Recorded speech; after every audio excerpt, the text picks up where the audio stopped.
आपला मुलगा 4 वेळा विचार करतो. माझा मुलगा मेकॅनिकल इंजिनियर आहे. रोज 3 गायींचं दूध काढतो. 33 लिटर दूध तयार होतं. 100 रुपयाने दूध विकतोय. 6 महिने झालं. त्याच्या आधी मी बघत होतो. 3300 रुपये दररोज कमवतोय. सकाळी 1 तास देतोय, संध्याकाळी 1 तास देतोय. आत्ता त्याचं वय 21 वर्षे, 4-5 वर्षात त्याचं लग्न होईल. आत्ताच 12-14 बायोडाटे आलेत की आम्हाला हा शेतकरी, असा शेतकरी असला तर नवरा म्हणून चालेल. सगळ्या इंजिनियर झालेल्या मुलींचे बायोडाटे येत आहेत त्याला. कोण म्हणलं शेतकऱ्याला मुलगी देणार नाही, पण पद्धत ती पाहिजे. हे गबाळ 12 एकर शेती करते आणि 1 रुपया कमीत नाही म्हणतं मला मुलगी देत नाही. कोण देणार वाचल्या याड्याला मुलगी? मला सांगा. मी तरी देईल का? तुम्ही तरी द्याल का? पैसे कमवावे लागतील.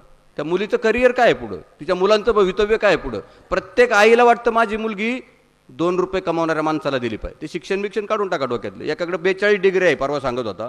माझं 39 वय आहे. म्हणला माऊली 42 डिग्री आहे. मी मुलगी बघायला गेलो की डिग्रीची फाईल देतो तिच्याकडे. 38 मुलींनी मला नापसंत